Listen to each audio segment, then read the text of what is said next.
So with that, we're going to jump into week 4. As you all know, we have been going through these three weeks together, learning how we learn, how we build, or listen first, then we learn from that listening, and then we share that message to the wider community to build for a movement towards change. So now we're coming to the building phase. So just a reminder, this is week 4 of the webcast. All the recordings are available online. You will have those shortly if you haven't already had those. And today, again, we're talking about building in the Sierra Club's organizing model of listen, learn, share, and build. So if you have any questions, please feel free to type in stack into the chat, and we'll make sure to get to you. If you want to just chat your question in, you can do that too.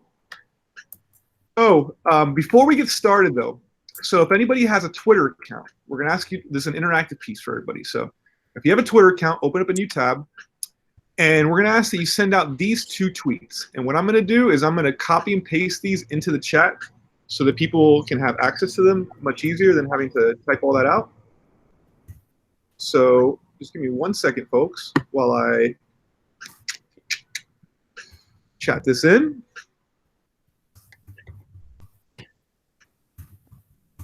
That's the first one. And you might... And then the second one is just an idea for a tweet. So the first one, you feel free to use that language. And the second one is just a prompt in your own words. Say why you think the Organizing Academy is a good idea. Use the words act on climate or hashtag climate crisis. And then tag Sierra Club in the tweet if you can. Great. So if any of that was total jargon and nonsense to you, don't worry. We're going to explain all those terms in a second now. So with that, I'm going to let the man of the hour, well, first before we get to the tweet presentation, we're going to be covering how we create a plan/timeline. We're going to be building teams of leaders, discussing how we do that, how we engage the press, Twitter storms, which you'll see why those tweets are such a big deal. And again, if you're not understanding what tweets are or any of that language, we're going to go deep into that, so don't worry. And then we're going to do a quick demo on Hustle, a peer-to-peer texting tool that we use here at Sierra Club. So I just wanted to talk a little bit about how we think of organizing. So imagine if you went to an orchestra and there was no written music or no conductor. Instead, everybody just had headphones on, all the musicians, and they just tried to play music as fast as they could and just show off their musical prowess as much as they could. Probably wouldn't sound very great, right? If they were just all jamming on their own. This is what happens often in organizing, is that we all get, exasperated around issues. We all come up with ideas. However, when we're not communicating with each other, we all tend to just do things in our own silo, and it doesn't end up building upon other actions and other momentum that's going on. So, we really want to make sure that we're communicating and building in a way that's mutual and planned and timed to make sure that we're maximizing our message. So let's think of the converse of that, though, really quickly. What does an orchestra sound like when there's actual harmony going on? The woodwinds come in at the appropriate moment. They're doing their thing. The percussion built upon what the woodwinds did. Then, the brass section comes in and built upon that. All this energy, people are coming in at different times to build upon each other. And then this all builds up to the moment of crescendo in the song, where all that excitement, all that energy comes together to pay off. This is what proper organizing should look like, where you're working with your different teams, your different leaders that have different strengths. Your job is to create a plan to figure out a strategy that will build upon those resources and those strengths within your leaders to create moments of harmony where your work's going to come together and put tremendous pressure on your targets or your decision makers. So remember, I share this metaphor to say it's not about volume per se, but it's about harmony. So with that, I will turn it over to Susanna Randolph, who is our senior campaign representative with Beyond Coal campaign, to present on how we create a plan to maximize that harmony. So Susanna, I will unshare my screen here. Okay. I actually was just looking for my slides. I don't know if I could. Do you have them? I should. I thought I gave them to you. I do. They're here. You can just. Okay. Okay, my bad. That's how I thought we did it last time. So apologize, everybody. No worries, folks. Great to see everybody. Thanks for being a part of this amazing series. My name is Susanna Randolph. I'm the Beyond Coal campaign senior campaign rep.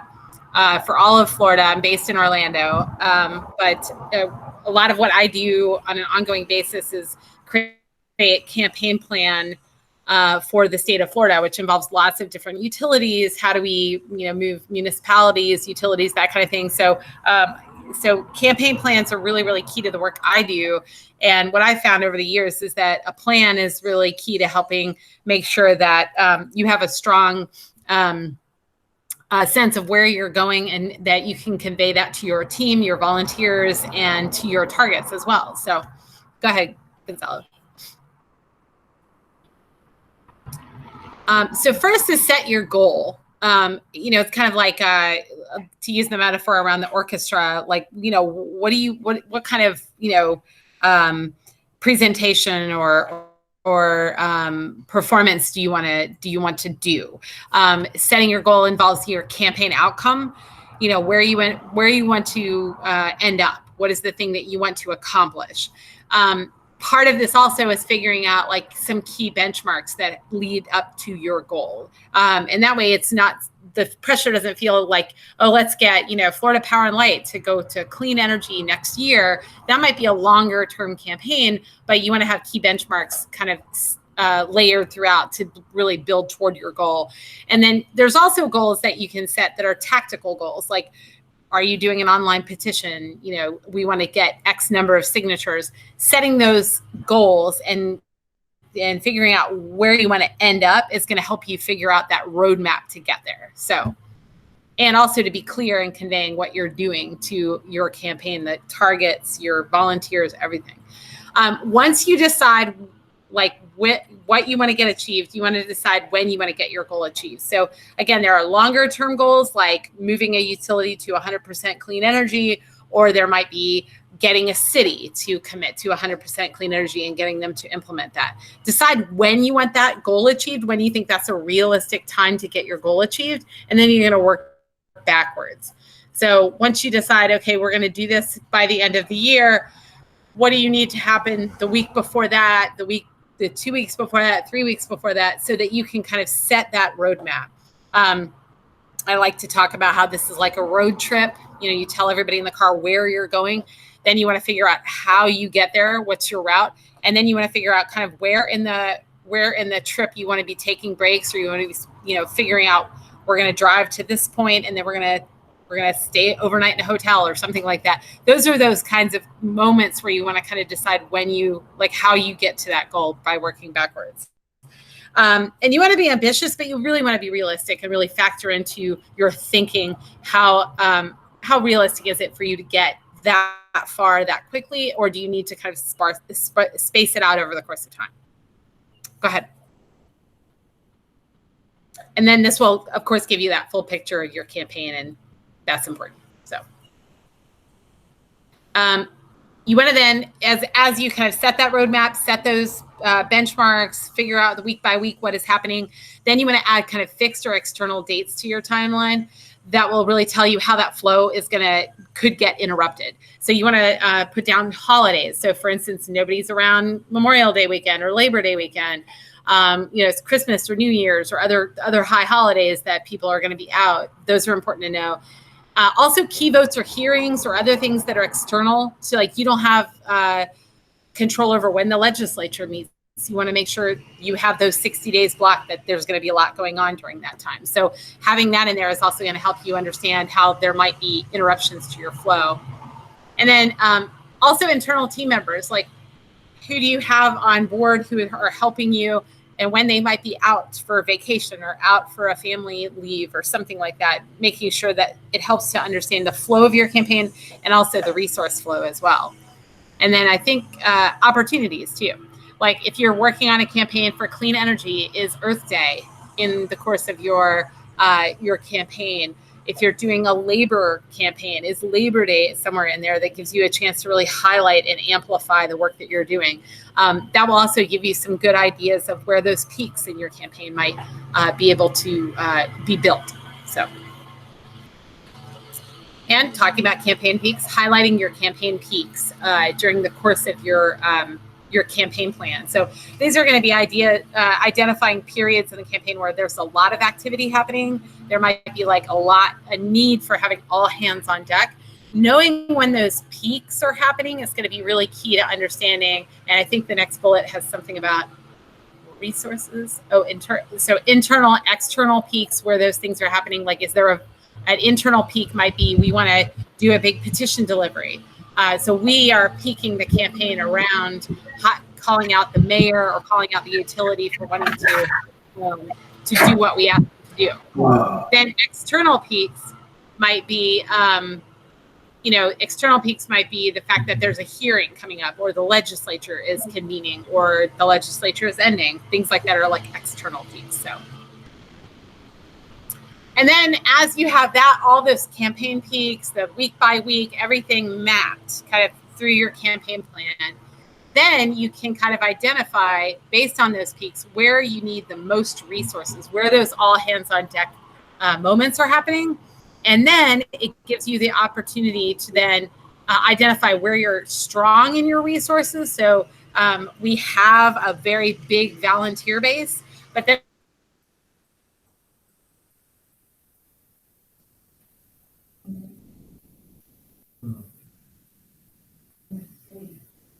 I think we suffering a little technical difficulty there. I think Susanna's internet might have gone out. Is there other people here with me? Sí, yo estoy aquí, es Raquel. Okay, cool. All right, so I'll just, while she's getting back on, I'll fill in some of the gaps. So making sure that, as you're mapping your resources, this will tell you where you have, where you have excessive resources. Like you might have, like she was saying, in Sierra Club, you've got volunteer base, but also identifying gaps, like, you might have relationships with certain groups like labor or something like that. That might be a resource gap in your campaign. So, identifying these peaks will help you know when you need to ramp up your resources and where you're strong and where you're weak, and where you need to be working on getting stronger. Whenever Susanna gets on, if someone can just let me know. So deciding when your campaign leads. So making sure you have leaders. Again, going back to the metaphor of the orchestra, you want people that can kind of be leaders of different teams to help kind of diffuse the responsibility for tasks. Making sure that the tasks you're assigning match up with your leaders, and that your leaders also match up with your flow. It's important that as you're creating teams, that people's energies kind of flow together, and that we're working together synergistically. Using project management tools to create group accountability is a big part of this too. If we're just talking about things and things are not being captured in a way where roles are being assigned, responsibilities are being taken on, and goals are being put pen to paper, then things can be lost in the mix, and we're not creating the group accountability that we would like to really move the pieces that we need to move. Let me check and see if Susanna's back on. Well, we'll just keep it moving. Project management tools. Again, there's one called the MOCA that we use here in Sierra Club. MOCA stands for Manager, Owner, Consultant, Helper, Approver. And this is basically, just like I was saying, a good tool to make sure that people are being assigned roles, that we're creating collaborative spaces for people to work together, and that there is accountability and collaboration going on. Another model that is very popular is Darcy. This is similar to MOCA. It's just different terminology: decider, person's accountable, responsible, consultant, informed. And really, Darcy is just another way of looking at MOCA. So the manager is the person that's the decider for it. The owner is the person who's accountable, the person who's kind of signing off, making sure that things move. They're bottom lining everything, making sure that any goals or anything are being met. The manager is kind of maintaining day-to-day operations, making sure things move along smoothly. The consultant is there to help out the decider, the manager and the owner. The helper, again, is kind of also filling in that consulting helping role. And then the approver is there to make sure they're getting an outside set of eyes, to make sure that things are moving along the way they should. So here, and here's a little bit clearer breakdown of the MOCA. So again, manager assigns responsibility, holds owner accountable. The owner has overall responsibility for the success and failure of the project, making sure the work gets done directly or indirectly with helpers. There should only be one owner for a task. That is very important. Consultant, again, this is for people that get input on different aspects of the project. Helper is somebody who's assisting with the project. And then approver signs off on decisions before they're final. It could be the manager. However, it might also, to create more of a sense of checks and balances in your groups, you might want to make it somebody separate from the manager, like an executive director, external partner, or board chair. So here's an example of a MOCA. Ruth could be she's a deputy director. She's the one kind of managing the campaign's day-to-day operations. So she will be the manager of this whatever program we're running here. And Gonzalo, I'm back. Okay, cool. Yeah, so I was just filling in for you. If you want to take over, you're more than welcome to. Yeah, and I'm sorry, you guys. My internet has been really unreliable today. So thanks, Spectrum, for this. Brought to you by Spectrum. Yeah, so this is the MOCA, the manager, owner, consultant, helper, and approver. This just gives you kind of an example of setting an agenda for annual convention. The manager of this particular project of setting the agenda is Ruth, who is the deputy director of the organization. The owner of it is Carlos, who's the director of programs. So he's Ruth's superior. He's the one who's kind of given her this task, so she's managing the task. Then Ray, the board chair, as well as all the program team members, are helping or consulting with Ruth on what the agenda should be. And then Alex, who's a member of the staff, who's on logistics, and Dean, they're giving input and helping to execute the project of setting the agenda for this annual convention. And then finally, once the agenda has been set with people being consulted and helping, and Carlos, the owner, brings it to Melissa and says, okay, do you approve? Is this on task and on message with the organization? So that gives you kind of an example. I know it's a little generic, but it gives you kind of a little bit of how that flow works and what the different roles are. So, and it's also good. I just want to say these project management things are really good for creating group accountability. So it's not where you are the person kind of saying, do this, I told you to do this, you're being the bad guy. Putting this out on a MOCA, for instance, it may not be perfect. Not everybody will, it's not kind of like a military thing. So some lines are going to blur here and there. The most important thing is people are putting their names to what they're doing in front of a group. And that is a very powerful moment in and of itself, because they are saying to the group, I'm responsible for this. That in and of itself creates the ability for them to be accountable to the group, but then to make sure that everybody is sharing parts of the work as opposed to just one person doing it all the time. So, and I know we've all been in that scenario. So. Awesome. Thank you, Susanna. Any questions for Susanna on the MOCA or developing a campaign plan, the 7 steps that she shared? Feel free to chat them in. If you have anything you want to ask them, type in chat. Can you hear me? Am I being heard? Yeah, go ahead, Cleo. I hear people talking about using Excel as a project manager tool. Is MOCA and Darcy, are these parallel tools? Are they easy to use? Yeah, Excel would be more like where you might record the MOCA.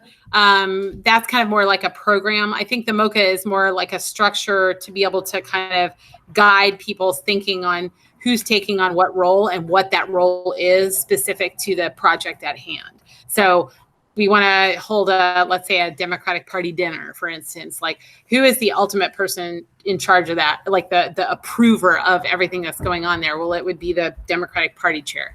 The person who is maybe the fundraising committee chair would be the person running the event or setting the event. And then they would delegate somebody to help make all of the pieces work while consulting with, other members, maybe elected officials, and having folks who are helpers like volunteers making all the pieces work. So Excel is something where it's more like it would be a document for you to kind of keep track of the MOCA in that document. But as far as the actual structure of the project management, we recommend things like this to just name who's doing what and what their role is in that moment. So this is more of I'm not sure I'm using the right words, but more of a static document where Excel has, let's say, a little more dynamic updating capability within itself. So I can try to take Go ahead. I think basically MOCA is like a template. It's like a Yeah. template you can use to just capture who's what role everybody's filling. And yeah, you can use Excel to put the template into. Excel is just a program. But you could use also Microsoft Word. You can use basically any word processing application to capture this information. Excel is a good one because you can put each individual information in a unique cell, and it's easier just on the eyes to follow it, and you don't have to go around creating tables and stuff like that. But yeah, like a Mocha is just a template tool that you can use in basically any program. I see. Okay. Okay. Good question, though. Good question. All right. So yeah, we will be sharing some written resources around the Mocha in the written resource guide when we share this out with the recording. So just be on the lookout for that if you're more hungry for Mocha. Now I want coffee. All right, y'all. So now we're going to talk about 5 steps for building teams of leaders. There's probably more than 5, but we're going to try to make it 5 just to make it easy to understand. But the basic one is developing trust. There's a nice image here that says trust equals consistency divided by time. And that's a big, big thing in this, is that, we want to make sure that we're building trust because all great teams are open to trust. They're open to trusting one another. And that means that they're building relationships with one another. They're sharing stories, and they're taking risks in sharing those stories. Great teams also are safe spaces for discussion. It's a place where people can feel free to suggest new ideas, express controversial opinions, and even disagree with each other, because there is the ultimate trust that kind of is underneath all that makes sure that people know that their views will be respected and valued by the rest of their team. The second step is mastering discussion. This is a hard one for a lot of people. There's a great quote here by a woman named Mary Esther Harding, who is a psychoanalyst. It says, "The conflict is the beginning of consciousness." And I really find this to be true, because if we don't test our limits of knowledge, then we're never going to grow as human beings. So great teams are always welcoming different opinions and have open debates around ideas. You go the extra mile to make sure you're allowing every bit of constructive conflict possible without devolving into destructive behavior. That's the fine line we have to walk here. Making sure that we're approaching this with best intentions, assuming best intentions in others, and not being personally attacking or anything when opinions conflict. But remember, we're united in our values, and there might be a difference of opinions, but we need to find a way to move past that and find compromise. So members of a trusting team can engage even when they disagree. That's a big part of this. Just because you're not happy with the way the conversation is going doesn't mean you get to take your ball and go home. You can also listen to others' ideas and reconsider your point of view. Again, if we're not testing our own limits of our own knowledge, then we end up just making fools of ourselves. There's tons of studies out there on the Dunning-Kruger effect, which shows the less that someone knows, the more likely they are to think they're an expert in something. So if you think you're an expert in something, you might want to check your own biases and make sure that you truly know what you're talking about, and test out your opinions by engaging in conversation with others. And under no circumstances, no matter how righteous you might think you are, do not manipulate the conversation to get what you want or to push a certain agenda. Again, it doesn't matter if you're trying to push the most noble cause. This will only lead to further distrust in the group and further devious behavior within the group. It's not going to lead to building an effective team. Step 3 is achieving commitment. Commitment is a function of 2 main things. One of those is clarity, and the second is buy-in. Again, back to Susanna's metaphor of a roadmap for a road trip. If you're just getting in a car with somebody and they didn't tell you where you're going, that's not a road trip, that's a kidnapping. So we want to make sure that as we're organizing with people, that they know exactly what the goal is that we're organizing towards, because that's going to promote more buy-in from them and making sure that they feel like they're genuinely they're important in the decision-making process, and that their views are being captured in this campaign. And yes, to get that genuine buy-in, you're going to need constructive dialogue to make sure that all opinions are being included. Step 4 out of the 5 is embracing accountability. I think we had some. I'll get to the chat in a second, but accountability basically means we can count on each other. And this falls on everybody. This isn't just the group leader's responsibility. This means everybody in the group is accountable to every other person in the group. That means people can count on you and you can count on them. Team members, a big part of accountability is reminding people when they're not living up to the standards that we set forth as a group. So that means you living up to the standards as a team leader, but also holding others accountable when they're not meeting those standards. I know that in organizing and such, we like to be friends with the people that we organize with. And there is a way to be nice in, bringing up when people aren't meeting standards. But ultimately, if we're not setting a standard of a performance for our groups, then we're not setting the measures of accountability that's going to make us a functioning unit, and it's going to keep people engaged in the process. And again, team leaders, you should model this accountability by holding others accountable and holding yourself accountable. And the final step is focusing on results. Effective teams they focus on clear objectives and clearly defined outcomes. It's important that we keep our team goals clear and reward behaviors and actions that contribute to those goals. If not, then again, we're not creating that culture of accountability and positive reinforcement that's going to lead us to further the work that we're trying to get accomplished, and it's going to become too much on the group leader. So if you want people to step in and take on meaningful roles, you have to be clear that you're guiding people towards a clear objective and that we're making progress towards those goals, and you're rewarding people along the way. So if anybody has any ideas, any other steps you have or recommendations you have for creating leaderful teams, I would love to hear them. Is it fair to call out allies when their attendance in a coalition is failing? That's a good question, David. I think that there is with any of this advice, there's always, I got to throw the caveat in there that this is all case-by-case basis. So the first step is listening and everything. So, remember when we started this organizing training, we started with listening. And here, when I'm talking about building leaderful teams, again, it starts with listening. So my first suggestion would be reach out to that team leader and listen. See if there's anything going on in their life that's obstructing them from being able to participate fully in your cause.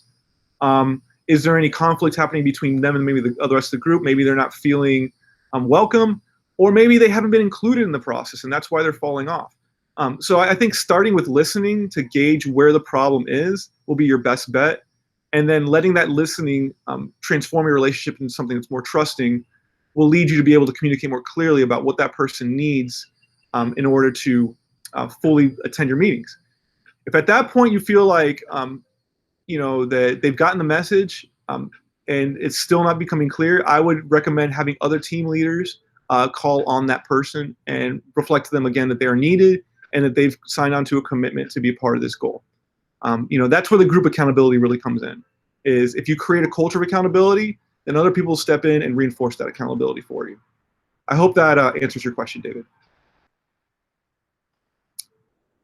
So now I'm just going to talk briefly about some ideas for grassroots actions that are going on now in this time of physical distancing. Excuse me. The main one people can do is checking in on their neighbors. If you want more information about what you can do for that, feel free to visit www.ready.gov for some official resources on how to check on your neighbors. This is step one in making sure that our community is safe, is just, literally reaching out to your neighbor, because your neighbor is going to get to you faster than a first responder will. Step two in that, or another idea, is mutual aid actions.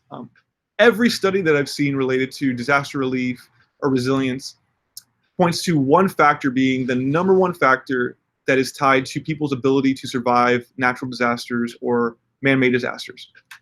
That one factor is their attachment to their community, their sense of community. So if you know who your neighbors are, and your neighbors all know who are the people that have the most needs, whether that somebody is on dialysis or somebody is a cancer patient currently going through treatments, these is the type of information that creating a mutual aid network or joining mutual aid networks and bringing in that community knowledge will help save people that are falling through the cracks from official government responses. I can tell you from firsthand experience, from time that I spent in Puerto Rico after Hurricane Maria, there is no such thing as a government response that's big enough to match the needs that are going to emerge from disasters. It is really going to take a coordinated effort, not just from the government, but also from these mutual aid networks working together with government partners and NGOs to make sure that people aren't falling through the cracks. Let me get to the chat right here and see what was chatted in. Mutual aid is the way to go. Yes. Yes, it's definitely a big part of this equation. We don't want to discredit the work that the government is doing, but again, it's not enough because they just don't have enough resources. The problems are too big, and they're not going to get to you as soon as your neighbor is. So again, I just highly recommend if there is a mutual aid network going on in your area, you tap into it. Online kind of virtual rallies are another option. Here you have a picture of a Zoom call where people are all smiling, having a good time.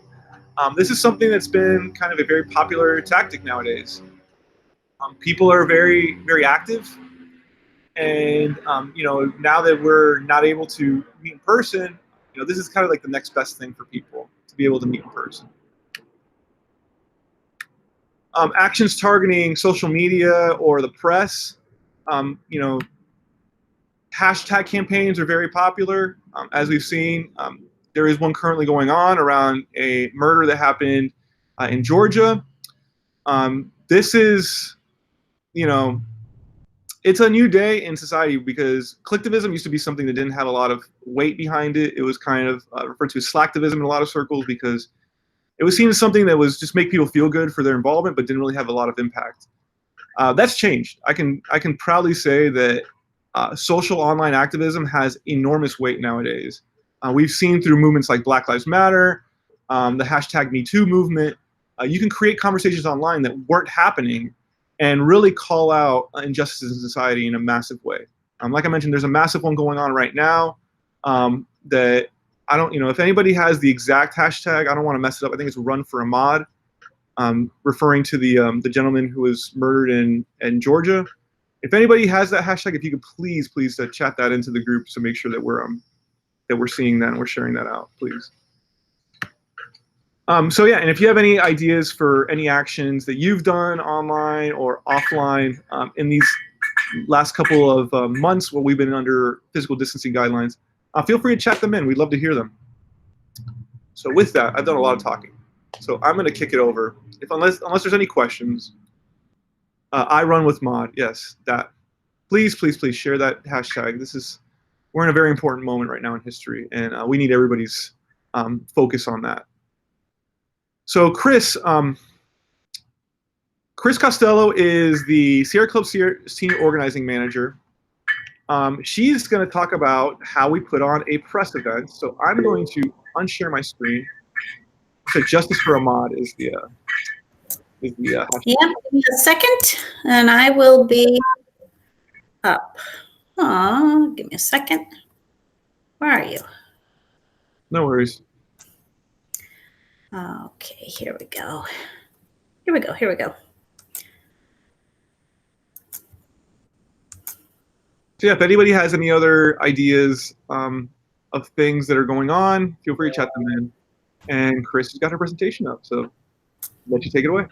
Okay, hey everybody. So we're going to switch things around. We're going to talk about how life is and what to do when we can all get back into the same room or the same space. So this is, I'm not going to be talking about online organizing at all, but in fact, good old-fashioned grassroots mobilization. So this is a presentation on how to put on a press event. And I'm going to break it down step by step to make it super easy. So an old saying, if you don't exist in the press, you don't exist. And it is a fact. Too many activists get intimidated by the prospect of putting on a press event. It seems like, oh, it's too big, I can't do it. But that just isn't the case. It really is an easy to learn skill. And the success of your cause may actually depend on mastering that skill. So let's cover it step by step, one step at a time. Okay, really quickly. No matter where you live, a small location or a large city, you need to build your list of media contacts. I'm going to speed through this stuff and we can come back to it at the end. So I'm going to go to the next slide. It gives you an example of how you might find reporters or editorial boards. And then another example of how to find lists of reporters. Again, I'll go back to this if we have time later, but I want to get into the meat of the presentation, and that starts with, what do you do pre-event? The first thing you do pre-event is you determine your location and the decision maker that you want to target your information, your request, your demand, your anger at to attract the most press attention. So questions: does the decision maker have the power to fix the problem or the ability to get a message to other higher level decision makers? Is the location easy to get to for both the press and participants? You don't want something 1,000 miles away. It should be accessible. Is there easy, close by, and free parking? Does it provide a good visual backdrop? And you'll see lots of photos of examples of that. Is there shade? We're in Florida, right? If there isn't shade, will a 10 by 10 canopy work or more than one canopy work? Is there room or space enough for your crowd? And is it not too big? Because 20 people in a space that fits 100 makes it look smaller than it actually is. So not too big, not too small. And then finally, is it on public property? Do we need a permit to use the premises? And there are a number of aspects of that, and I won't go into those details, but if you ever want to know how you figure that out, you can just give me a call. So here's an example. We have the decision maker, it's the legislature. Listen to the voters. You got a visual backdrop. In this case, it's the Indian River Lagoon. It's beautiful, right? That's a nice backdrop. So also, next, you need to determine your message. You want it to be easy for the public to understand and connect the dots. You want to avoid wonkiness. You want to make the connections that need to be made. You want to make it newsworthy. It has to be strong. Making nice is not making news. So a strong statement is going to get press attention. A weak one won't. And then, of course, you want to be timely. You want to take advantage of current events, public sentiments, etc. There's another example below the photo. Lots of folks being loud and beautiful. You also need to determine the best format for your press event. Press event can be all kinds of things. When you make news to get attention, there are a number of ways you can do it. You can do a rally. Rally needs a demand and a large crowd. So generally, we won't be talking about rallies. More often, we're talking about standalone press conferences, making an announcement or making a demand. A decision maker visit. You can make an appointment to meet a decision maker or make a delivery, and you can invite the press in with you, into the office with you. A water activity. Sierra Club folks are great at thinking of paddle, shoreline human chains, cleanups, flotillas, outings. Are the final one, and outings can be to a beautiful place or a place of an environmental disaster, whatever is going to be newsworthy. Here's an example of a press conference that was last November. It's got, it has kind of all of the pieces, good crowd, nice visuals, etc. Here is a legislator office visit from way back in, I want to say 2014. That is, that's a legislator's aide, actually. You talk to who you can get.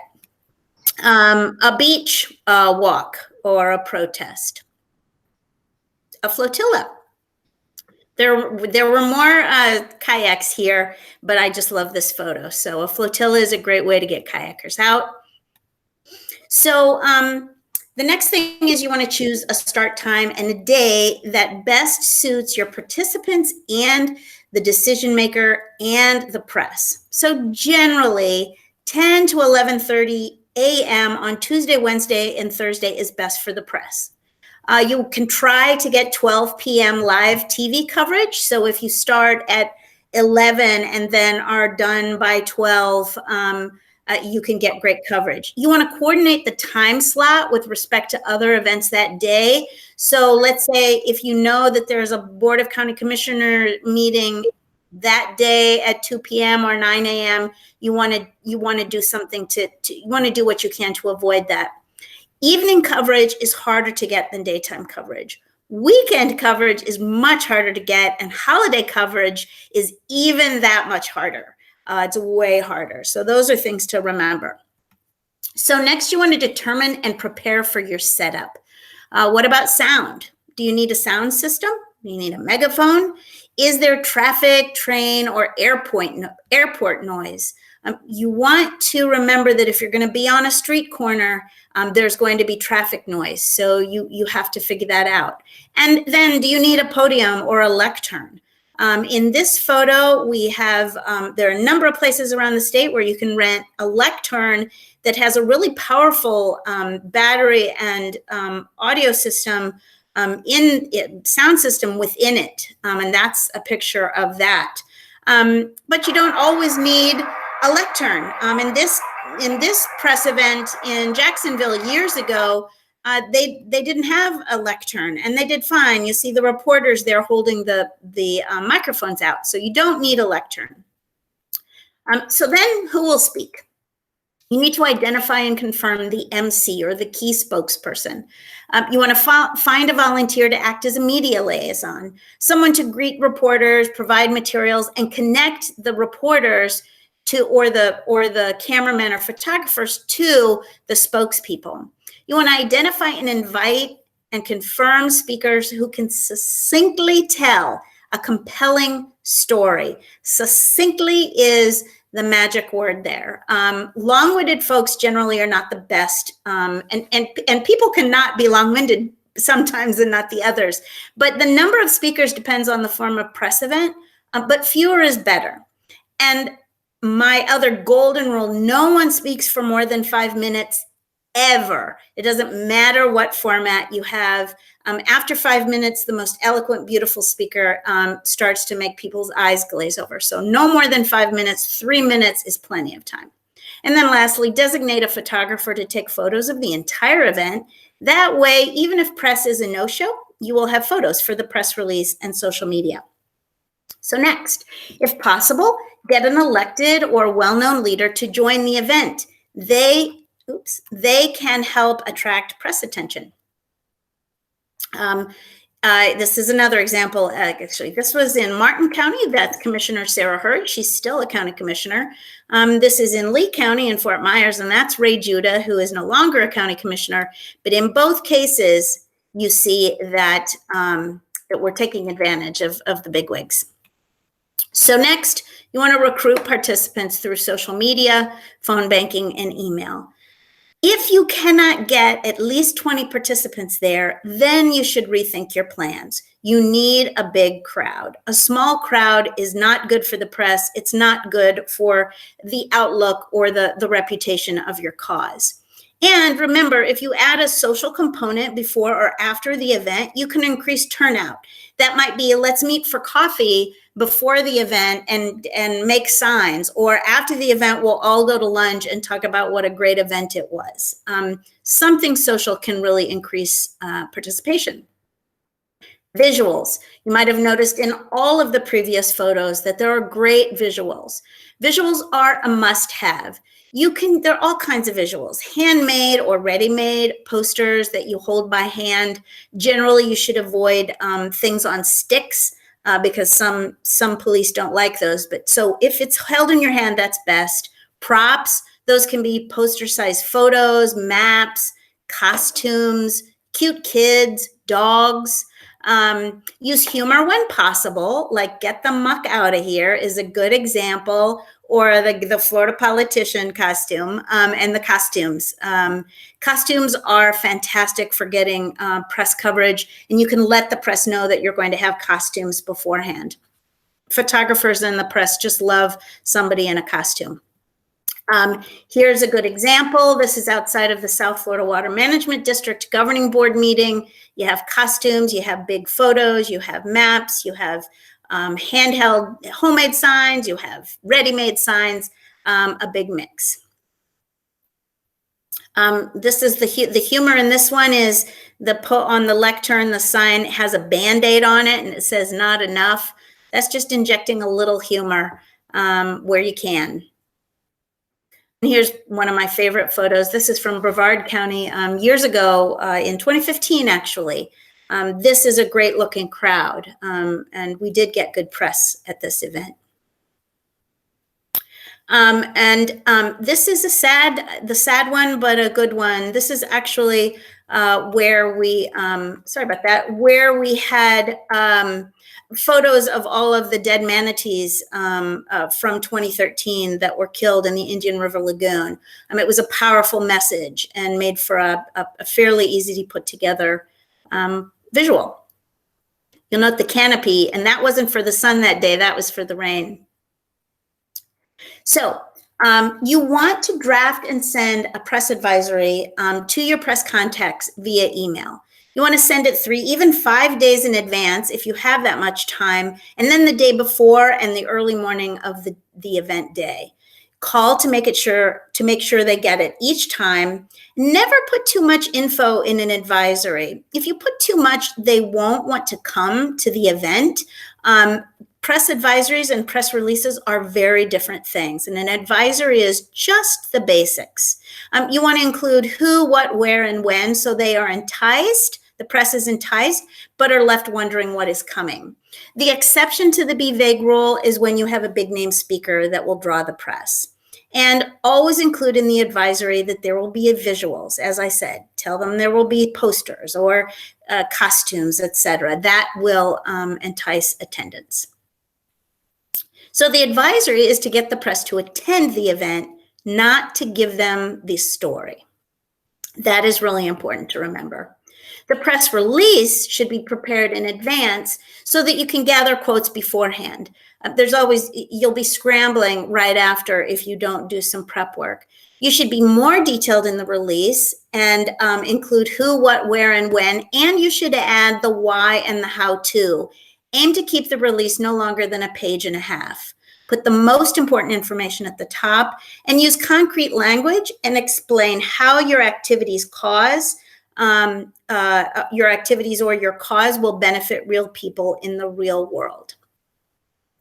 At the event, on the morning of the event, you want to make press calls to sell the event and confirm that the press is coming. Email the advisory, again, with today in the subject line. You want to arrive at least 30 minutes early. If you can, get attendees to sign in, use a clipboard so you can mobilize them again next time and contact them after the event. You'll have copies of the press release or fact sheets or business cards to hand to reporters. And you might have noticed from almost all of the photos previous in the presentation, you want to have the participants stand behind the speakers if it is possible, if there is space. That makes the best visuals. If the press take a picture of someone speaking and all of the participants are in front of them, the participants won't be in the photo. It makes for great photos and great press attention. And last but certainly not least, you want to start as promptly as possible. You don't want to anger reporters who arrived on time by waiting for stragglers. Here's just an example, a different kind of setup that was in Orlando in 2014. Now to post-event. The post-event, there are a number of things. If the press doesn't show, you've put on this great press event and the press, no one from the press shows up, it happens, but it's not the end of the world. One of the things you can do is take as many of the participants as possible directly to the closest newspaper office and ask to speak with a reporter, a news editor, or the opinion editor. You want to add important details, especially the number of participants, if it's high, to an already prepared press release. You want to get photos into the press release and get those onto social media, sent by email to reporters, those that came and those did not, as quickly as you can after the event and before 3 p.m. The day after, you want to send all your news clips and photos to all of your attendees. It'll make them more likely to show up next time. Last thing, but a good one to add, most of the time reporters get guff from the public. They hear negative things from the public. And so if a reporter really nails it, by all means, compliment them, send them an email and say thank you and great job. Here's another example, good example. This was more recent. I think this was last summer. Now, about press conferences, reporters have no time for conferences that deal with information they can get in other ways. So you want to make sure you have some genuine news. A press conference really shouldn't last more than 20 minutes. You don't want to delay getting to the punchline. For press conferences, have one key spokesperson, then introduce others to add comments and answer questions. Remember, the reporters think in terms of headlines and lead paragraphs. So should you. Develop a key list of statements that you can drop in when responding to a reporter's questions, and preface key statements with indications that are worth remembering, like the crucial issue is, the 3 things to remember are, what's really important is, that will make the reporter pay attention. And if a reporter asks a question that gets off the desired track, it's easy to get back on it with something like, yeah, interesting question, but we're actually here today because. So there's no problem in redirecting reporters when they're asking the wrong question. A great press conference can be put together in less than a week. And that's it. That's my presentation.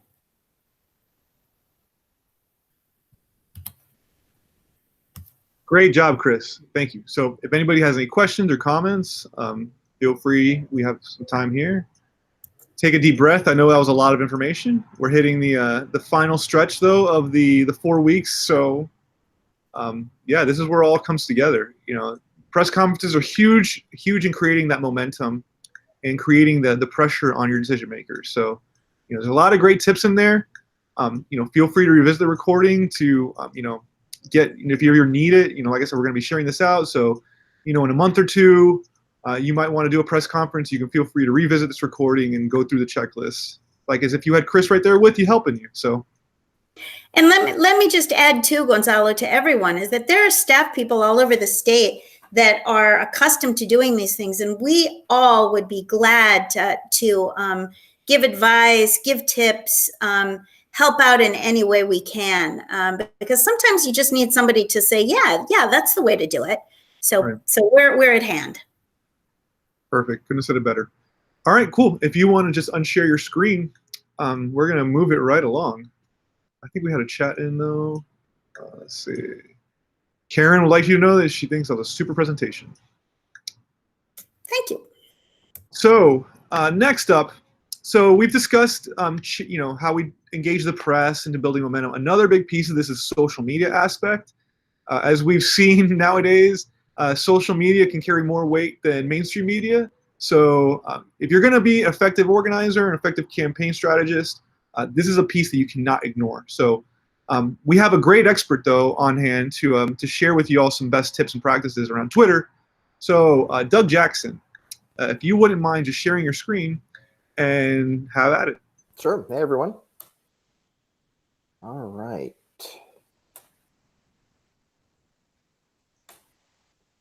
Thanks for joining. Can you see that screen now, Gonzalo? Yep. All right, great.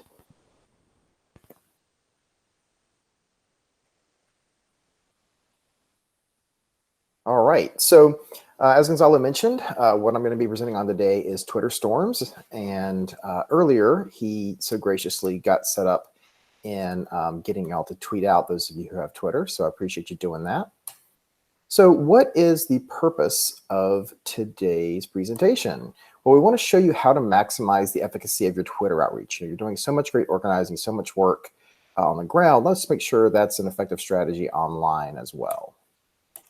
So today I'm going to go through an explanation of Twitter and tweet storms. I'm going to go through some examples, and then I'm going to talk about the practical application of tweet storms, and then answer any questions you have. So hold on to those until the end, please.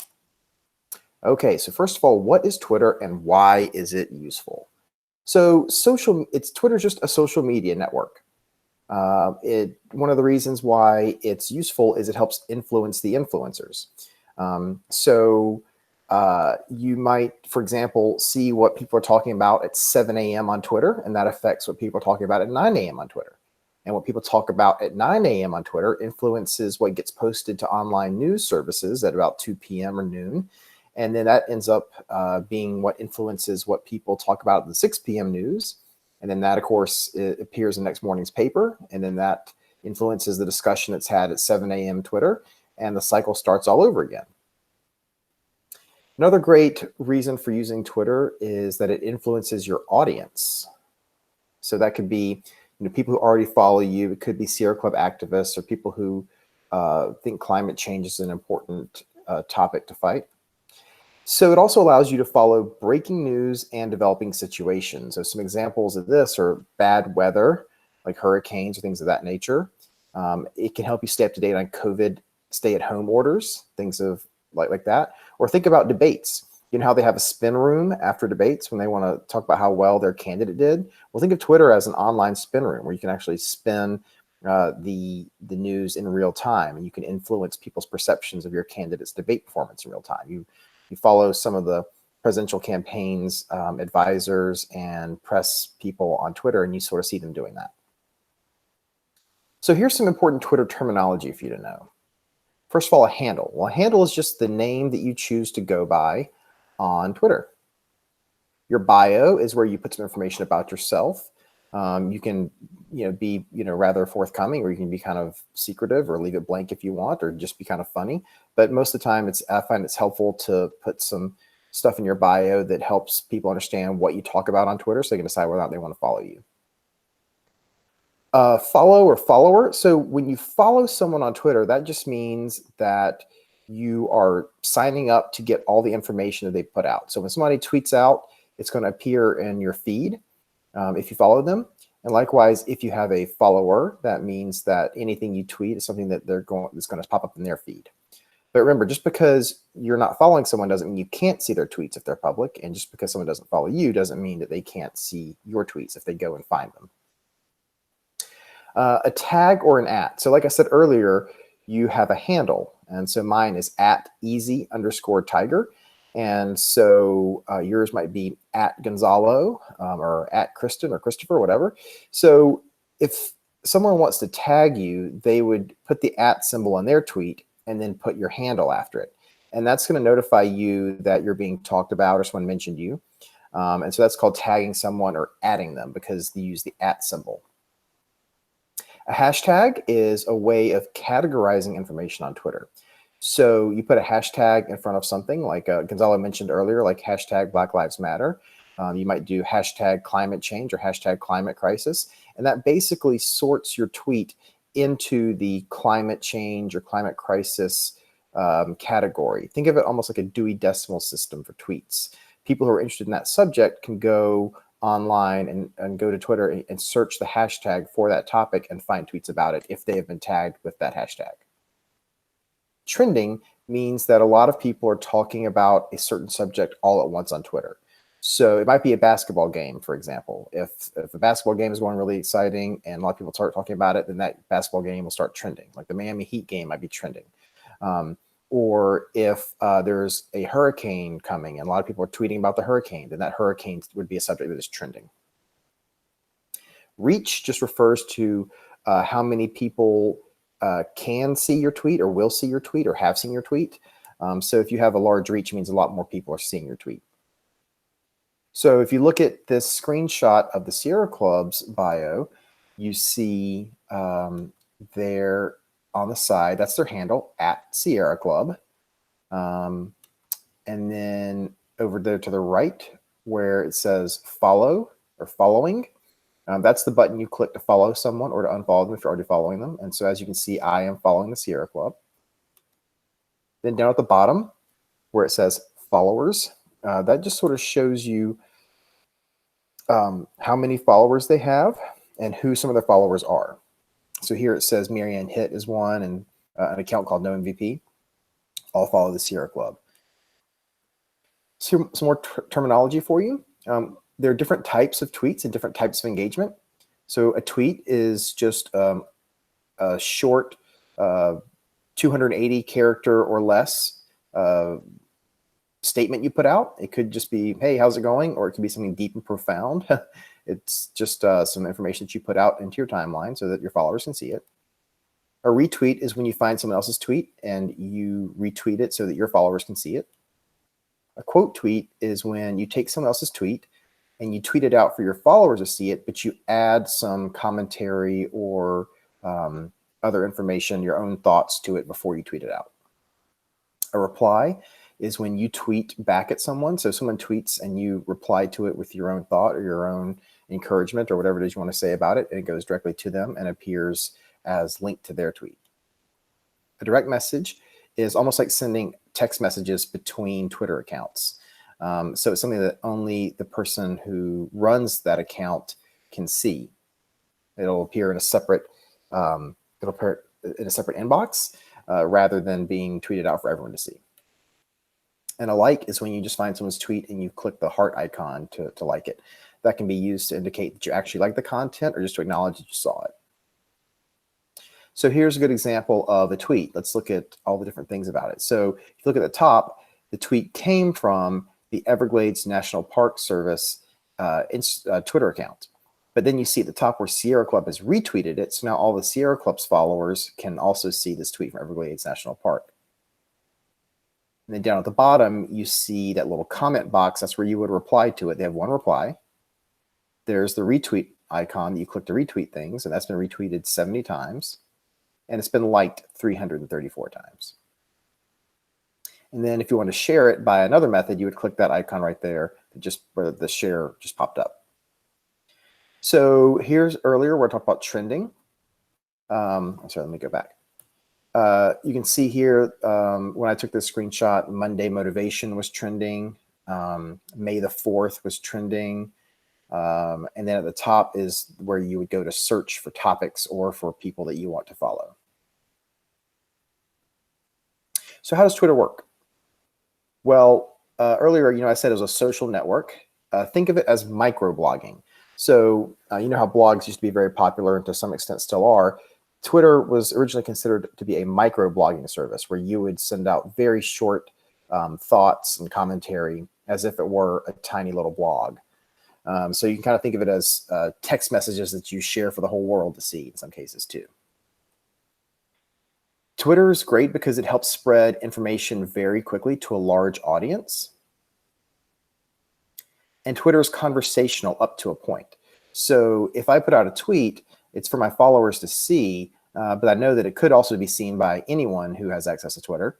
And then people can reply to that. And then I can choose whether or not I want to reply to them. And they can choose whether or not they want to retweet it to their own networks and that sort of thing. So it is conversational. I think it's best when it's conversational, but you're also not necessarily under any obligation to reply to every tweet that comes your way. Twitter is also great because it organizes and sorts information, again, up to a point. Like I said earlier, there are hashtags and there are topics and there are ways to go trending.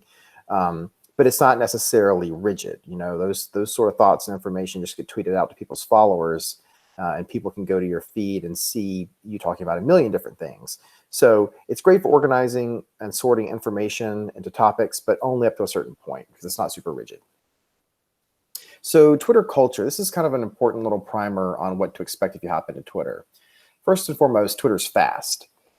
Twitter is, not writing a book that you edit a bunch and you publish it and then you send it out to bookstores months later. It's also not a newspaper where you get it on your doorstep every morning and you read it and then you read it again the next day. Twitter happens on a moment by moment basis. Like I said earlier, some people will live tweet basketball games. And so obviously if you tweet about, wow, what a great 3-point shot that was, or wow, I can't believe that guy dunked that ball. By the time that's, 5 minutes later, that tweet is old and not super relevant to people. So Twitter is a medium where things have to move very, very quickly. So keep that in mind. Twitter culture is also snarky to a certain extent. You can kind of get away with a little bit more snark than you could in real life there. It's just kind of the way that the medium is used, and it's expected to a certain extent. Now, I wouldn't necessarily encourage anyone to go online and start being mean to people or anything like that, but it does have a bit more of a snarky vibe there. So just be aware of that before you get into it. Twitter is also full of memes and inside jokes. Just like any kind of community, it has its own language to a certain extent, its own methods of dialogue, and there are all kinds of little jokes and memes that people would only get if they spend a lot of time on Twitter. Another important part of Twitter culture is what's known as woke culture, or occasionally cancel culture. Twitter's populated by all kinds of people, but it's definitely a place where people are more likely to be culturally aware and culturally sensitive. So I think it's important for folks to know that a lot of the social justice movement It takes place on Twitter, and it's a great place for educating yourself on what might be potential blind spots for you when it comes to your own privilege or when it comes to social justice movements that you aren't very familiar with. However, you also need to know that it's a place where people who step out of line sometimes, whether they say something inappropriate or whether they interpret something wrongly, can be swarmed by people very quickly. And that's what's called cancel culture, when people go after you for an inappropriate thought or a misinterpreted comment sometimes, and make an example of you as someone who should be held up for being someone who should be reprimanded or worse. Another thing to know is like how to avoid getting canceled. Basically, don't say anything that you wouldn't say to someone's face. That's kind of a good rule of thumb. If you think that there's something that might be potentially inappropriate about what you might want to tweet, then be sure and research it first and gut check it a little bit first before you put it out there. Don't tweet every little thought that pops into your head. Okay, so when it comes to doing tweet storms, why would you want to do a tweet storm? Well, first of all, you can get attention on whatever you're tweeting about. Now, sometimes you get the attention of your target. So, for example, if you were tweeting about Governor Ron DeSantis and you wanted him to pay attention to your topic or your conversation that you're having, that's a great way to do it. Or your audience is someone, if you want the attention of your audience, like if your audience is climate change activists and you want them to see that the TECO proposal to burn more fracked gas in Tampa Bay is a bad idea, you wouldn't want your audience to see that. And so that's one reason to do a tweet storm. You could also get the attention of the media. Again, if you wanted to talk about how bad a certain coal plant was for a certain neighborhood and the media wasn't covering it, and you did a tweet storm, more members of the media might pay attention to that. Another reason to do a tweet storm is it makes your movement look bigger.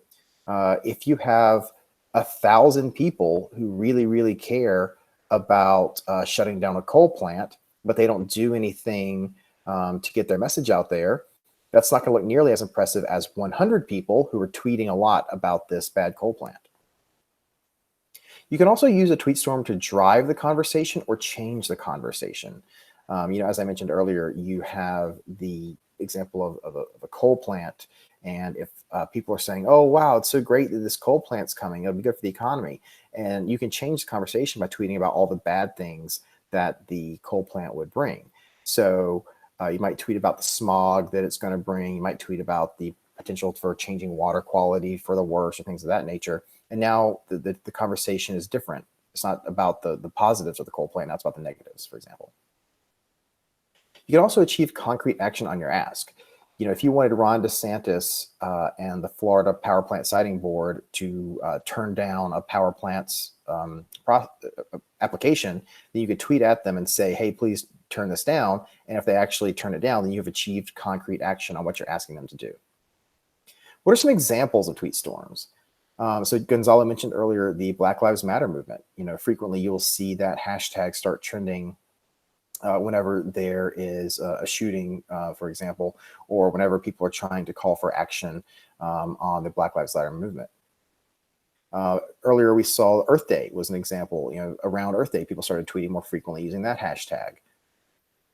If you think back to when Donald Trump was trying to tweet about negative press coverage and accidentally tweeted press covfefe, that became a whole joke on Twitter for 48 hours to a week where people started tweeting covfefe. That's an example of a humorous tweet storm. And then here at Sierra Club, when TECO was proposing their fracked gas plant for Tampa Bay, we started the hashtag Tell the Truth TECO and started a couple small Twitter storms using that hashtag because we wanted people to know that TECO is not being entirely forthcoming about the negatives of their fracked gas plant. Another example is back when I was working for a public relations firm, one of our clients in North Carolina wanted to draw attention to the fact that the governor of North Carolina was giving Duke energy lobbyists private dinners at the executive mansion. And while at the same time, he was shutting out climate change activists and not talking to climate change organizations or organizations that were fighting the climate crisis. So we got a bunch of folks to go online and start tweeting how the governor's mansion was providing 1-star service, like it was a Yelp review or a Google Places review. And that was an example of a hashtag that we used in a tweet storm we did to get more attention on the fact that the governor was cozy with lobbyists while shutting out activists. So how would you do a tweet storm? Well, think of it as what you would do before, during, and after the tweet storm. So before, you want to make sure that you know what your goals are, who your audience is, and what message you're going to use to move that audience. Keep in mind that you want to have message discipline. You want everyone to be on the same message and reinforcing the same message in their tweets as part of this tweet storm. But you also want to make sure that you're speaking authentically and using your own voice, not sounding like a robot on Twitter. So before your tweet storm, decide on a hashtag. You can use a new one that you come up with, like we did with 1-star service, or like we did with Tell the Truth Eco, or you can use an existing one like climate crisis or climate change or something of that nature. But an important thing to know is before you use a hashtag, search for it on Google and search for it on Twitter to make sure that someone else isn't already using it a whole lot. Now, if someone used it, 5 years ago, 1 or 2 times, that doesn't mean you can't use it. But if someone is using it frequently in the past 48 hours or past, 2 weeks or so, then you probably don't want to use that hashtag for your own issues. Also, before your tweet storm, make sure you get other people to participate with you. Like I said earlier, you want to make it look like a big crowd is tweeting about this and lots and lots of people are concerned about it and want to talk about it. So getting other people to tweet with you at the same time, initially would show a stronger movement and it would get more tweets out there. But also it means that now their audience is seeing what you're tweeting about. And it sort of magnifies exponentially the number of people who can see it. And also before your tweet storm, decide on a target or decide on an ask or both. Like I said earlier, your target might be Ron DeSantis, or your target might be thanking the mayor of Tampa Bay for concrete action on the climate crisis. Or what is your ask? Are you going to ask TECO to shut down a plant? Are you going to ask the Florida Power Plant Siting Board to deny an application? And decide on a time to do it. You might want to do it beginning at 8 a.m. on Monday morning, or you might want to do it at 6 p.m. on a Wednesday night, depending on when you think your audience is going to be most receptive to and most likely to notice your tweet storm. All right, during the tweet storm, what do you do? Well, tweet. Make sure you're tweeting frequently. Make sure you're getting it out there. Make sure all the folks who are tweeting with you are out there doing it. Monitor your tweet storm and search for your hashtag to see if other folks are starting to mention it. Also, take screenshots. If you happen to notice that it's taking off, or if people are replying, take screenshots of that so that you can have concrete examples to rely on later after the moment has passed. And be sure and communicate with one another. What are you talking about? How are things going with you? Should we tweet more about this or less about that? Should we reply to this person or retweet this person? Okay, so what about after the tweet storm? Well, if anything noteworthy happened, talk about it. Talk about it on Twitter. Talk about all the different examples of people who were tweeting and what they were tweeting about, and what a good example. If, for example, Ron DeSantis replied to you, then tweet about the fact Ron DeSantis replied to you. If TECO said, "Hey, all right, we'll do it. We'll shut down the plant," then talk about the fact they agreed to shut down the plant. So talk about it on other social platforms like Facebook and Instagram. Talk about it to the media, email a reporter and say, "Hey, reporter, did you see this tweet storm? And did you see the fact that this noteworthy thing happened during the tweet storm?" And after your tweet storm, look at some metrics. For those of you who tweeted, go back to the 2 tweets you sent at the beginning of this and look and see which ones got a lot of retweets, which ones did people reply to, which ones got likes. Which one of the 2 did better? Did the one with the hashtags and the tag do better, or did the one that without it do better? And remember earlier we said authenticity is key. Did the one that you copied and pasted do better than the one that you tweeted in your own voice? So that's my handle there. I'm easy_tiger. And like it says on Twitter, what's happening before you tweet? Does anyone have any questions right now about my presentation or about Twitter in general?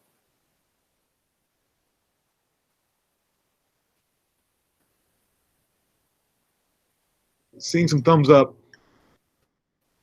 Thumbs ups are good. Yep. Yeah, and you know, Twitter is a you know, there's some great tips on there on you know, making sure you're staying engaged and you know, not remember Twitter is a living thing that, you know, just because you delete a tweet doesn't mean that somebody didn't screenshot it, like Doug was saying. So just be mindful of things you're sharing out there, you know, so that, you know, you're amplifying the message in the right way. Yeah, and getting other people to participate with you is really what this is all about. So developing that, if you can, you know, like back to Topher's lessons from last week, he mentioned having like a core team of people that he would call to share out any videos that he would post online. You know, it might be good to also have a Twitter team of people that you have on your bench that you know that they're active on Twitter, and you just send them a quick group text message and you say, hey, could you all please just tweet this out for me really quickly? And yeah, before you know it, it's being multiplied and amplified, and then more people are seeing your message, and it's the message is growing online. So yes, thank you so much for all that information, Doug. And you're finding a lot of the themes are the same throughout all these different things, but navigating the different channels and platforms is the biggest challenge that we're hoping to help you with. All right. Anything else, Gonzalo? I think we're good. No, just thanks for the thorough presentations, what people are saying. So Thank you. awesome. All right, I will reshare my screen, and we're going to be wrapping it up here in a little bit. So thank y'all for sticking with us through this. All right. So we're just going to, now that you've done, you know, the messaging, you've, you know, you've alerted the press, you've got your campaign plan, you're active on social media. This is kind of like one of the final pieces in this is creating online events. You know, maybe your event is an in-person event, but even if you have an in-person event, it's always good to have an online presence to let people know about it, because as we know, a lot of people spend a lot of time online, and if they're not being reminded about things constantly, it's easy for them to forget about it. So one practice I like to use for this is to create a Facebook event. You know, Facebook will automatically, it's very easy to send invites out to your followers or people that you're friends with or people that follow a certain page. Super easy to invite people. But also, the great thing about Facebook is that when people mark their either interest or going, it'll frequently send them reminders of when an event is coming up. It'll say, hey, your event is going to be happening tomorrow. Hey, your event is happening in an hour. Also, when you're posting, another good best practice is once you've created your Facebook event, is to post in that event different stories related to your event or any information you might have, like about parking or anything like that. This will refresh the importance of the event in your people's timelines, and they'll also get a notification about it so they're reminded of the event. So that's just one tip. Other big thing is give your message enough time to spread. You don't want to be creating a Facebook event a week out from your event if it's an in-person event. It's not going to be enough time for it to spread. I find that usually 1 to 2 months, leaning towards the longer end of that, about 2 months if you really want to maximize your reach. For an event to kind of grow and to get on everybody's radar. Some tips on doing that is, again, making sure that you're putting it out enough in time.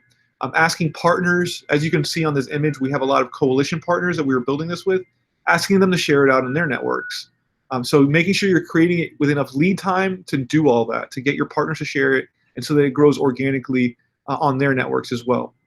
Digital is a little bit different because people can act very quickly on digital. I find that if you give people too much lead time on digital actions, it tends to get stale by the time you get to it. So sometimes people feel like they've already got the full story if you've been advertising for an event for like a month or 2 months. So they're kind of either burnt out about hearing about it, or they feel like they don't need to attend it because they've already got the information. I like to, for digital, I find it best to be kind of keep people hungry or thirsty for more. So, you know, you don't want to give too much detail. You want to give enough to where people are going to want to go, but you don't want to burn people out with the advertising for it. You want to make sure that when you're advertising for something, there's an immediate action they can take within the next week or two, so that they're not forgetting about it, and that they're plugging in that momentum, and they're not you know, forgetting about it, or the energy you have when you initially create that event isn't getting lost. Another key thing is giving your volunteers meaningful roles. That could be anything as simple as, you know, hey, I need you to bring cups to this event, or, hey, can you just be on standby to make sure that that there is no that people know where to park, or hey, could you be the timekeeper for our event? Everybody can have a meaningful role, and I think you as the leader, your job is to make sure that you're plugging people into meaningful roles. When you give people a meaningful role, it increases the chances of them showing up to your event. They're going to feel like people are counting on them, so they're not going to want to let people down. But also gives them a greater sense of ownership of the event. It makes them feel like they're a bigger part of it, and that they actually matter in the larger scheme, and they're not just another person you're inviting to the event, but you're actually somebody that they value their work and their energy. And for me, it's about telling everybody when you, like I said, when you go on Facebook, it's very easy to share this with people. But what I go a step further. I'll ask my friends to then go and share it with their friends. I'll either message them personally, or I'll create a Facebook post asking people to share it out to their networks. That tends to be effective. The more shares you have, the more reach you're going to have. So getting people to share your event is highly crucial. And as I mentioned earlier, part of getting everybody to share this is building with your coalition. If your coalition partners, if the first time they hear about your event is when you're posting it, they're probably not going to want to share it because they're not going to want to feel like they're part of it. But if you're planning with them, letting them know what's coming, making sure that it's a time that works for them, then when it comes time to share it, they're more likely to share that information because they're going to feel like they were a part of that planning process. So any questions anybody have, or any other best tips they have, feel free to chat them in. All right, and then now, as you promised, this will be the final step in our messaging building webinar, and for the overall course, we're going to be discussing Hustle. Hustle is kind of our top tier tool that we use in terms of outreach. It's a peer-to-peer texting tool that we use, and I will let Raquel Fernandez, who is the Bianco organizer based out of Orlando, Florida, describe Hustle a little bit more to you. So, Raquel, if you're there. I'm here. Happy Friday, everyone. Hey, Raquel. Hey. So I'm going to click through the slides for you while you're talking. Yeah. So I'm going to briefly talk on Hustle because you guys will be seeing or watching a video that will walk you through how to use it. Hustle is a organizing tool that we use to make contact with our supporters, our members, or in order to either invite them to an event or take action of some sort. So you can use Hustle for a petition. You can use Hustle to invite them to a town hall. You can use Hustle to invite them to come out to your press event, So just to show a few numbers, the average open rate for text messages are 90 to 98%. So that's great. That 90 to 98% of the people that you're sending the messages are opening the messages. 20 to 25% actually engage on the action, and 21% actually click through it. So those are a few numbers for you to see that is actually a very good tool to engage with your supporters, with the membership and the contact that you're trying to make contact with. Any questions?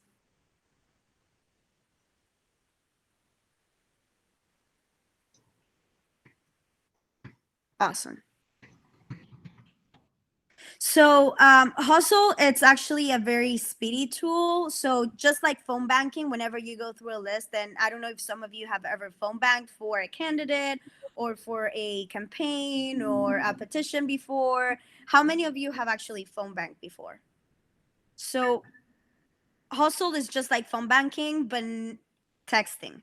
So you can actually send a couple of text messages at a time.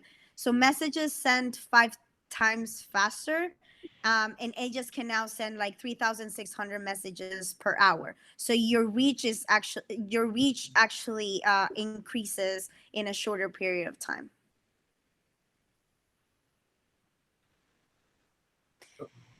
And I remember that the last presentation that we did, the question of is Hustle free came up. So Hustle, you can download the app And for Sierra Club volunteers, it is free. But if you're actually trying to get it for your organization or for your company, you will have to pay for Hustle.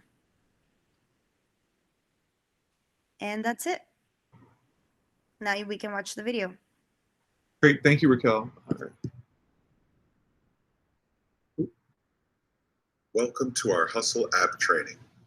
We'll use this brief video to walk you through how to navigate the app, including how to have a full conversation and how to record data about the conversation. There are two ways that you can access the app. There's our mobile app and our web app.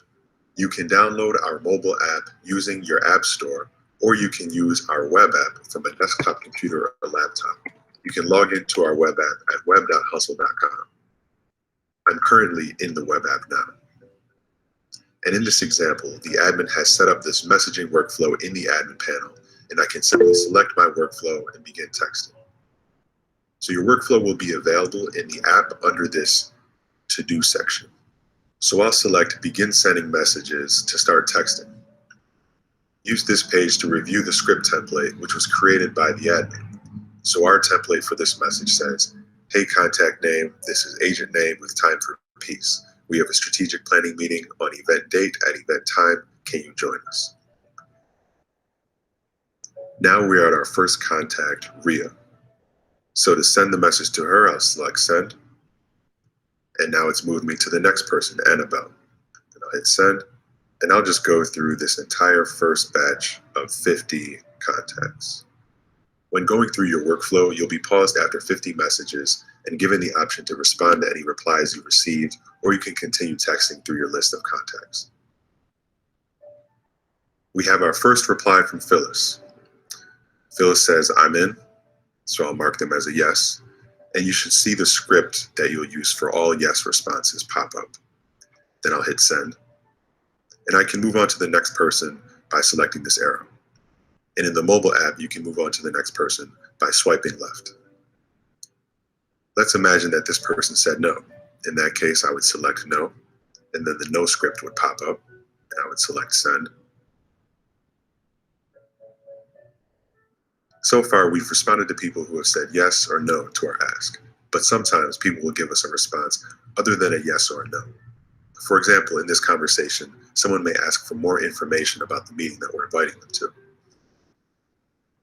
For such scenarios, we have additional response scripts that you can use to reply to all of their frequently asked questions and other responses that aren't a yes or a no. To find these additional responses, click on the chat bubble icon.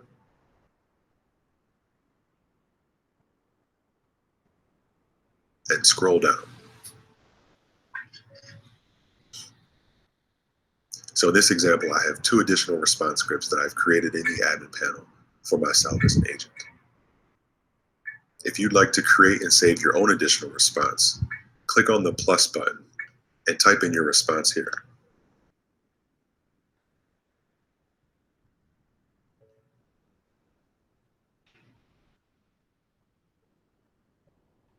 Great. This response will only be available for you in your app.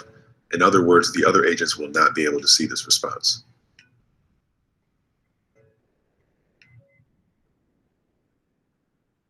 So far, we've recorded data about our contacts by selecting yes or no. Another way to record data during the conversation is through tags. Tags allow you to capture additional information about the contact in the app. For example, let's imagine that this person indicated that they want to volunteer in the future. In that case, I should add a volunteer tag to them. So I can just click on Show Profile and then simply select the volunteer tag from the drop-down menu. In order for tags to be available, the admin has to add them in the admin panel beforehand. And in the mobile app, instead of selecting Show Profile, you just have to click on the contact's name and it will take you to this profile page. Let's move on to the next person. So you can also opt contacts out. So let's imagine that Enda says, please don't ever text this phone number again. In that case, you probably want to opt them out. In Hustle, if you opt out a contact, that means your organization won't be able to text that number again in the future. Opt someone out, click on the opt out button, located in the contact's profile next to their name. Here you can provide a reason for why you're opting them out, or you can select continue and select opt out.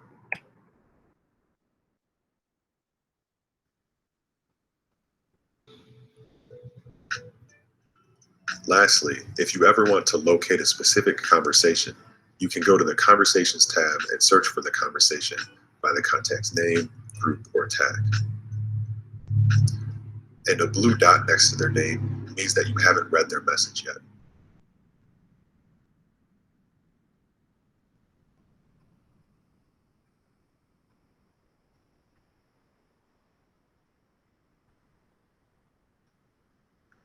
And now that you've learned how to use the app, we hope you have a good time hustling.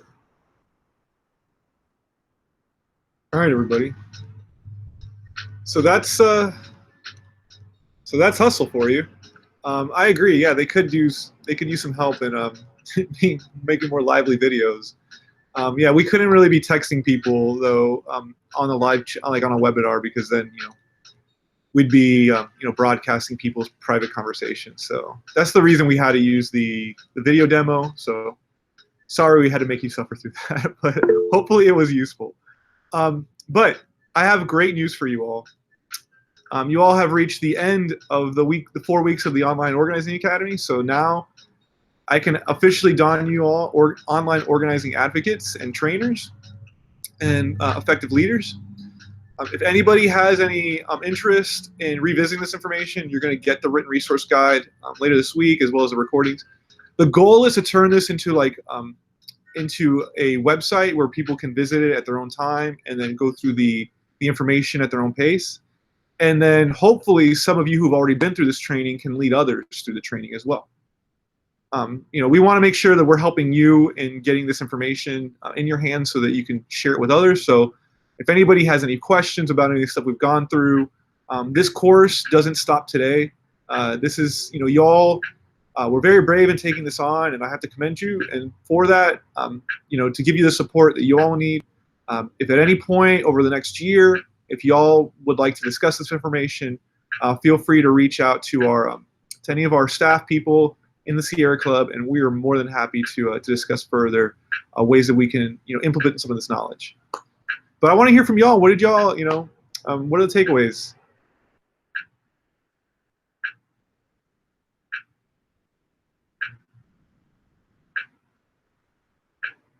I know Karen is having trouble talking in, so she's chatting in her questions. So yeah, you're more than welcome to share these out. The whole purpose of this is to create a toolkit for y'all to then give you all the weapons you need to go out there and organize.